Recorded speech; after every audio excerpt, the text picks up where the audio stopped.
কিছু মানুষ আছে যারা সপ্তাহের 7টা দিনই চায় যে তাদের বাড়িঘর একটু সুন্দরভাবে পরিষ্কার পরিচ্ছন্ন থাকুক। আমি সেই মানুষগুলোর মধ্যে একজন। এখন আমি চাই বলে যে সবসময় এটা করতে পারি ব্যাপারটা তা না, তবে হ্যাঁ সবসময় করার ট্রাই করি যে জায়গায় থাকবো তাকে একটু মনের মতো করে গুছিয়ে রাখতে। Hello guys, welcome back to my another blog. রমজানের অনেক অনেক শুভেচ্ছা জানাই সকলকে।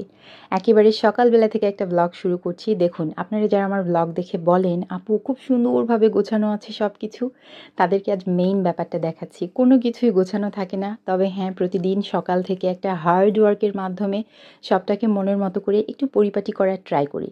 আর এই যে বেডশিট, কি বলবো, কতদিন যে আমি আমার হাতের কাজ করা খুব দারুণ বা একটু ফ্যান্সি টাইপ বেডশিট পারি না মেয়ের জন্য। এই যে খাবারটা করছি, এটাও আমাকে করে নিয়ে যেয়ে তাকে দিতে হবে সেই বেডের ওপরেই। আসলে যদি 3জন মানুষ একসাথে খেতে বসা যায়, সেই ক্ষেত্রে না বাচ্চাকে নিয়ে ডাইনিং স্পেসে বসা যায়, কিন্তু যখন বাচ্চা একাই খাবে তখন আসলে সব সময় হয়ে ওঠে না তাকে ডাইনিং টেবিলে বসানো।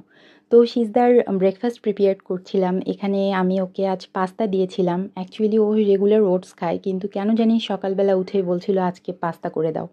তো পাস্তা আর আঙুর ফল দিয়ে ওর জন্য আমি ব্রেকফাস্ট নিয়ে গিয়েছি।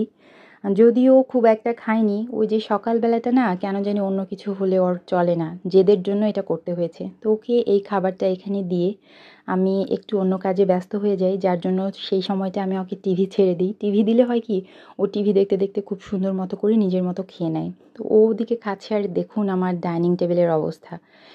সাহারিতে যা খাওয়া হয়েছে, তারপরে খুব কম দিনই এমন হয় যে আমি এভাবে টেবিলের ওপরেই রাখি। অধিকাংশ দিন সমস্তটাই সরিয়ে সিঙ্কে নিয়ে যাই। বাট কিছু কিছু দিন আসছে যে যেই দিন একেবারেই শরীর ছাড় দেয় না, মনে হয় যে যাজ্ঞা যা পারে তাই হোক। তো সেই রকমই একটা দিন ছিল এটা। আর টেবিলের ওপরে আমি সবসময় চেষ্টা করি গ্লাস ক্লিনার আর এভাবে ডেটল দিয়ে পরিষ্কার করতে। ডেটলটা রেগুলার দেওয়া হয় না, বাট গ্লাস ক্লিনারটা আমি রেগুলারই ইউজ করি পরিষ্কারের ক্ষেত্রে।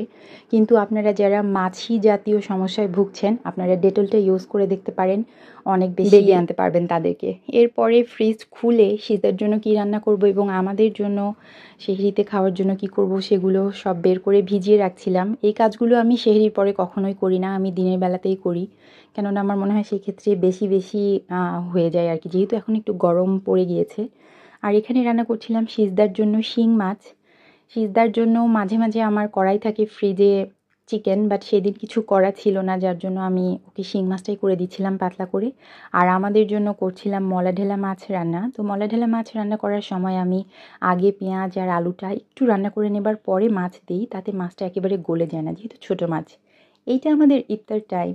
এই সময় আমার হাজব্যান্ড আমাকে অনেক হেল্প করে। আর আমাদের রেগুলার ইফতার হলো দই, চিড়া, কলা, দুধ, ছোলা আর ফল। তো এগুলোই করছিলাম। এটা একটা খুব সুন্দর মুহূর্ত। ওই যে বললাম, পরিবারের 3জন একসাথে থাকলে খুব সুন্দরভাবে একসাথে খেতে বসা যায়, কিন্তু যখন একজন মানুষও অ্যাবসেন্ট থাকে তখন আর কেন জানি হয়ে ওঠে না। তো এটা হলো আমাদের বাসার একটা সবচেয়ে গুরুত্বপূর্ণ মুহূর্ত, যেহেতু 3জন একসাথে খাচ্ছি। আর এটা হলো ইফতারের পরে চা পিরিয়ড।